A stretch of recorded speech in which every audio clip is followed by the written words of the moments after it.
Assalamualaikum warahmatullahi wabarakatuh. Kami dari kelompok 6 ingin mempresentasikan hasil kerja kelompok kami tentang hakikat dan pentingnya menghindarkan diri dari tindak kekerasan. Sebelumnya, saya Kaena ingin memperkenalkan anggota kelompok saya. Yang pertama ada Aira absen 1, lalu ada Berges Amin Majid absen 7, Muhammad Zaki Zaidan absen 19, Nur Hasana absen 25, Sesa Sefah absen 33, dan saya sendiri Kaena Atalia Pradiko absen 13. Dalam agama Samawi, kisah tentang pembunuhan Habil dan Qabil merupakan bukti bahwa kekerasan telah ada semenjak awal penciptaan manusia. Adanya paradoks dalam melihat berbagai fenomena tindak kekerasan dalam dunia kontemporer menyebabkan kekerasan dianggap sebagai sesuatu yang buruk. Namun di sisi lain, justru kekerasan dianggap sebagai objek yang menarik untuk dipraktikkan.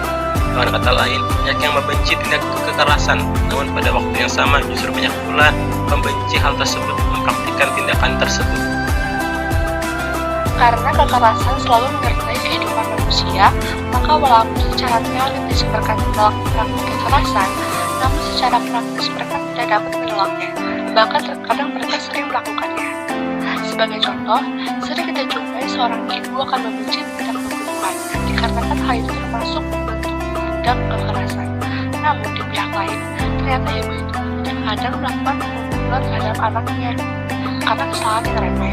Padahal membunuh dan membunuh keduanya adalah bentukan dari tindakan kekerasan. Wow, terkadang ada yang berbeda. Namun, dalam syariat Islam, untuk tujuan apapun, atas nama apa dari siapapun, serta kepada siapapun, bahkan untuk kepentingan agama Allah pun, cara-cara kekerasan harus tetap dihindari, sebagaimana ditegaskan di dalam surah Al-Baqarah ayat 256.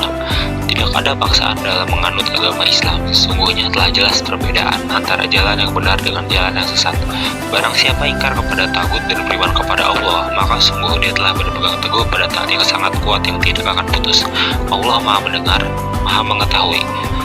Diperjelas juga dalam surah Al-Maidah ayat 32, siapapun tidak boleh memandang enteng sebuah jiwa, karena Allah menegaskan, barang siapa yang membunuh seorang manusia bukan karena orang itu membunuh orang lain, atau bukan karena membuat kerusakan di muka bumi, maka seakan-akan dia telah membunuh manusia seluruhnya. Dan barang siapa yang memelihara kehidupan seorang manusia, maka seolah-olah dia telah memelihara kehidupan manusia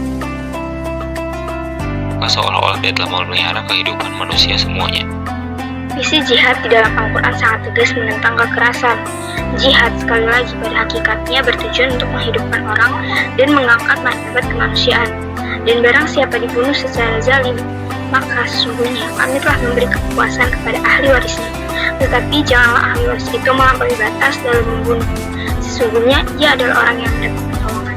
Dan barang siapa yang memelihara kehidupan seorang manusia, maka seolah-olah dia telah memelihara kehidupan manusia semuanya. Jihad sesungguhnya untuk mewujudkan kedamaian makrokosmos dan mikrokosmos. Keseimbangan antara alam dan manusia serta makhluk hidup lainnya hanya bisa diwujudkan jika sesama umat manusia saling menghargai dan menghormati satu sama lain. Jika seorang sudah beriman kepada Allah, seperti apapun keimanannya, harus diperlakukan secara terhormat. Siapapun yang merasa anak cucu Adam tanpa membedakan jenis kelamin, etnik, agama, dan kepercayaannya, wajib menghormati satu sama lain. Kita wajib memuliakan manusia sebagai sang penciptanya memuliakannya, sebagaimana ditegaskan dalam Quran surat Al-Baqarah ayat 195. Dan janganlah kamu menjatuhkan dirimu sendiri ke dalam kebinasaan, dan berbuatlah baiklah, karena sesungguhnya Allah menyukai orang-orang yang berbuat baik. Jika seseorang sudah beriman kepada Allah atau Tuhannya, seperti apapun keimanannya, harus diperlakukan secara penuh. Allah SWT juga menyatakan dalam Quran surat Asy-Syu'ara ayat 112, dan aku sekali-kali tidak akan mengusir orang-orang yang beriman. Allah menegaskan kembali agar sesama manusia saling memuliakan, menyerukan kepada semua umat manusia untuk selalu dimuliakan satu sama lain. Dipertegas dalam Quran surat Al-Isra ayat 70.